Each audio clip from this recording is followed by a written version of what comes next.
Boom! How's it going? They are always saying that winning is easy and whilst losing is extremely hard. The question there is, have we actually figured out how to win? Because winning sometimes can become so easy. Actually, many a times, when you understand how to win, it can become so easy. And there is no one who wants to lose. But guess what? A lot of people are always losing all the time, especially in the real estate space where we operate. People go out, they buy deals, and those deals, they lose money. And here at M5 Property Addicts, we talk about every day, we are here talking about how you can learn how to win and not lose money. My name is Tarai Jack. It's great to have you around. Let's unpack what it means for you to win. Yeah.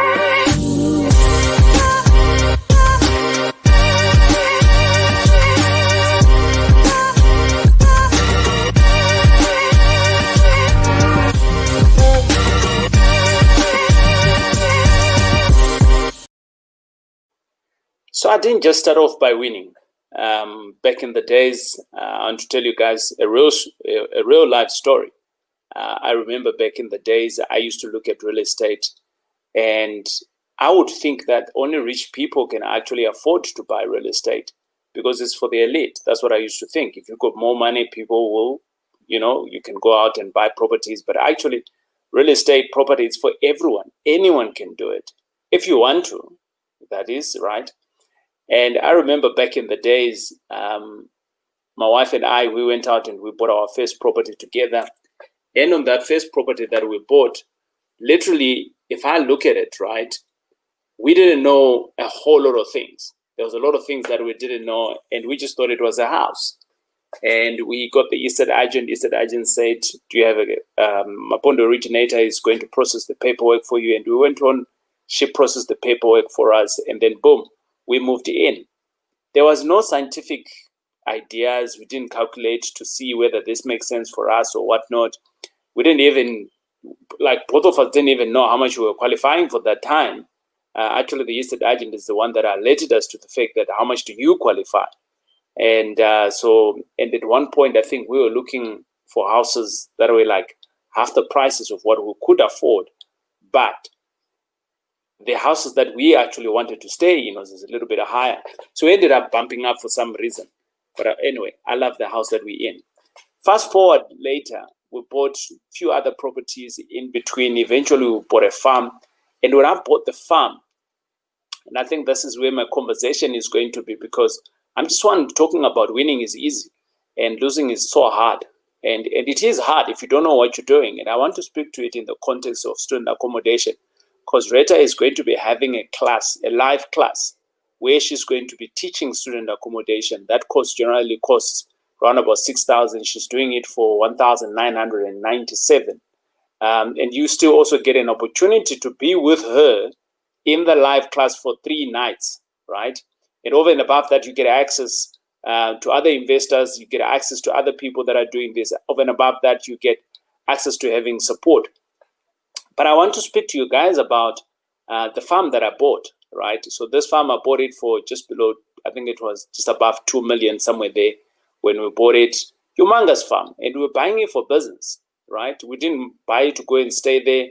And yes, the holiday effect was also there. We also wanted to be there maybe during holidays and things like that. Kind of like having a farmhouse, a holiday. The idea intrigued me. But here is the thing, right? When we bought that farm, we didn't do any numbers to it. There was no numbers to figure out whether we were going to be winning or losing on that farm. We just rented, we bought it, right? However, the business that was on top of it, we knew that business was going to give us money.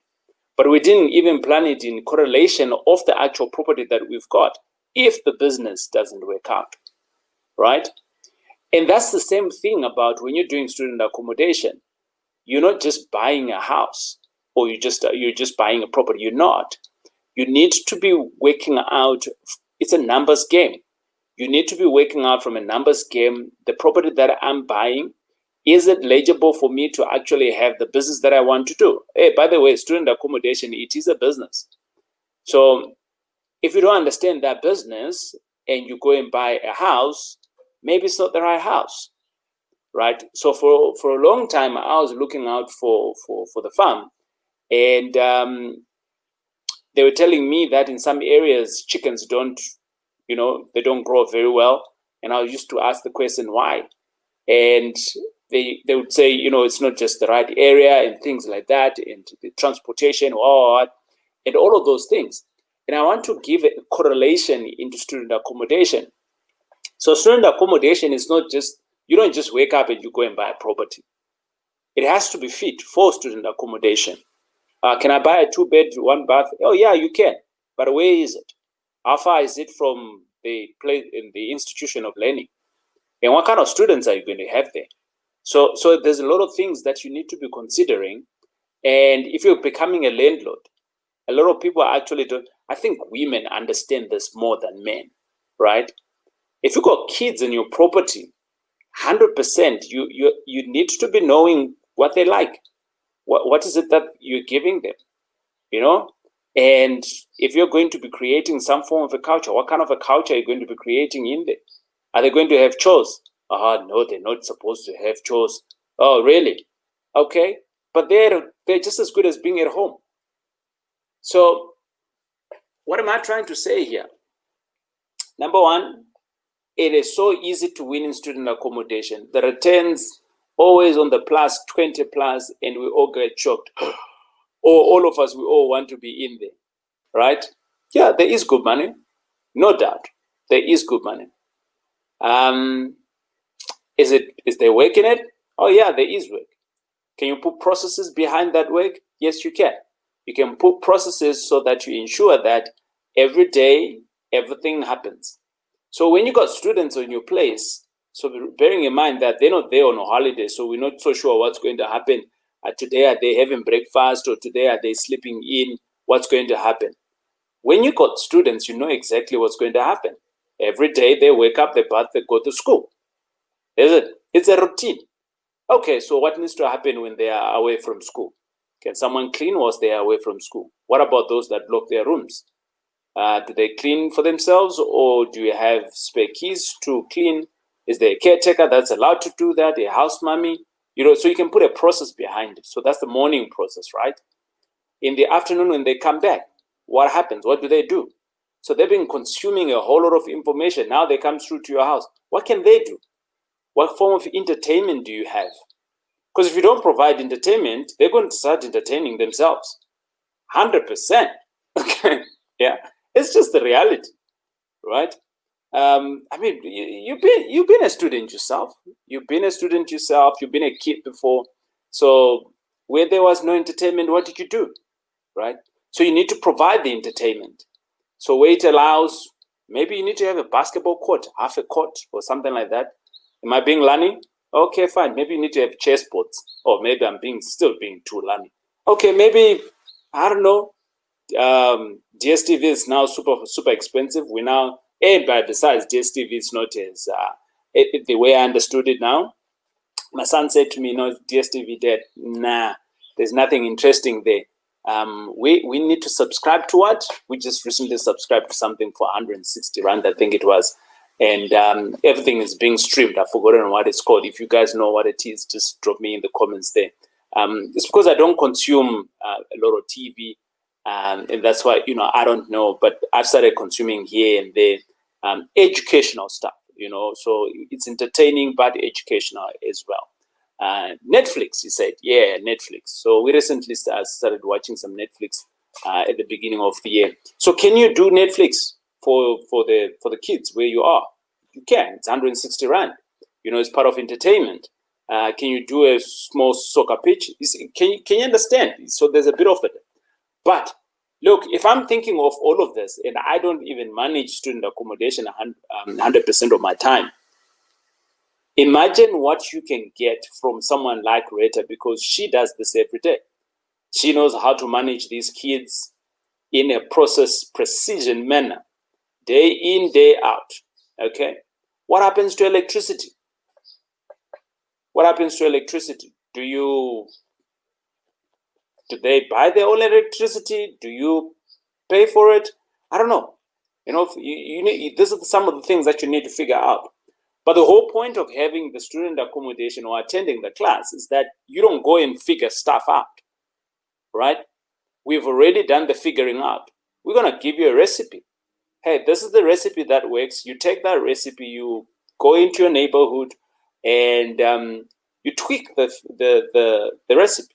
You know, I'm a big fan of Nando's. You know, I'm a big fan of Woolies. I'm a big fan. There's certain foods that I'm just a big fan of.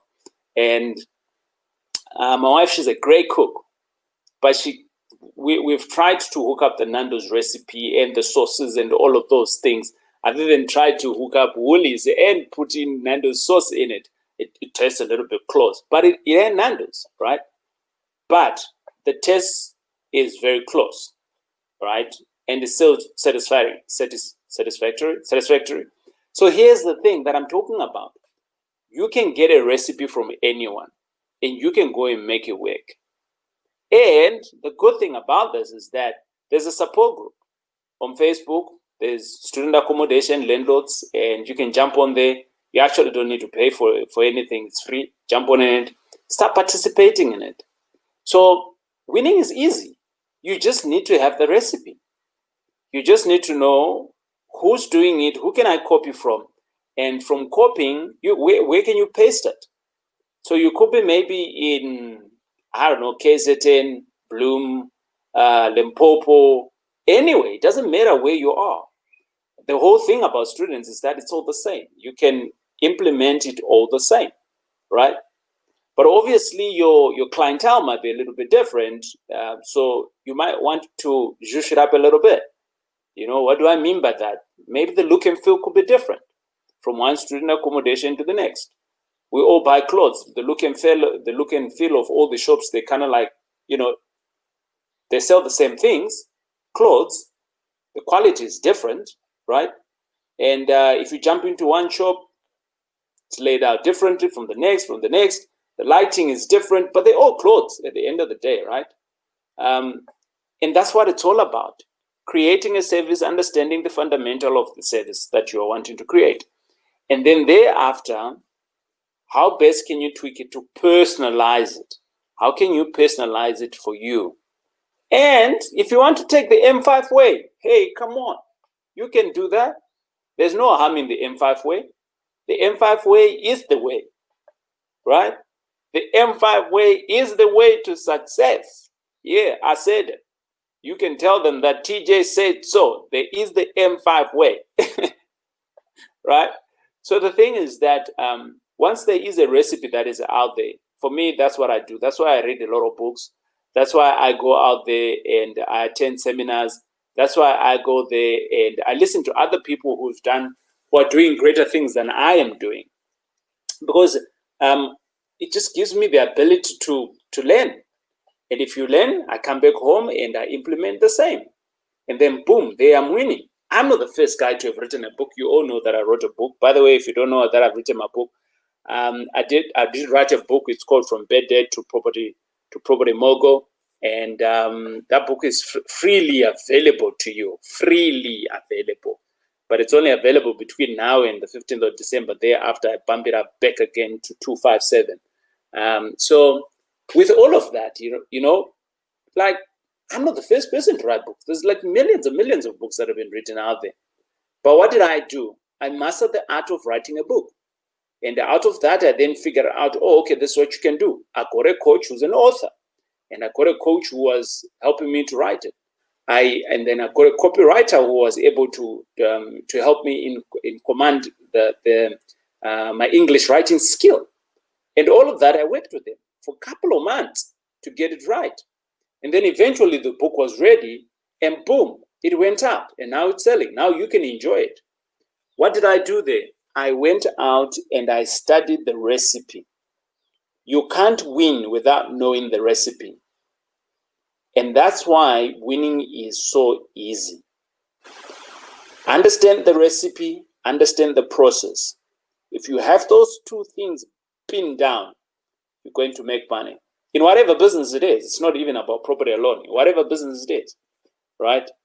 But however, maybe you want to stay in the losing lane, well, that's up to you. That's the hard way. And maybe you want to stay in the hard way. My name is Tara Jack. It's been great hanging out with you. And let's check you out tomorrow. We do this every day, Monday to Friday. And on Saturday, we've got what is called open mic. Open mic is basically where you come in and you ask any questions related to obviously either the topic that we're talking about that day, and we answer all the questions. So just look at it as your Uncle G, your uncle TJ coming out through to you, having the conversation, and I'll bring out anyone and everyone. Last week we had Rita, and we spoke about partnerships. Knowing the partner that you are partnering with. And it is still there. It's still live. You can jump into it, listen to it. And if you're one of those people you're looking for a partner, I've had many discussions around partnership, but that's the recent one. So, yeah, I thrive in partnerships because there's a whole lot of things that I don't know. And I want to leverage off other people that have the skill so that I can be able to do what I do best. And collectively, we can do better. Yeah, that's what it's all about when it comes to partnerships. But anyways, I'm hoping that this has been of value to you. If you've got any questions around this, around student accommodation, hit me up with some comments. I think the Rita has already started distributing access to this. So what happens is that when you register, you get access to the online student accommodation, and you start learning. And then the 3 days that you're going to be having with her is to ask the questions that pertain to you. And then obviously it's in a group, because then all of us, we can all learn from there. But it's Happy Tuesday. I'm hoping that you're going to have a great day. It is I, TJ. God bless. Cheers. Bye.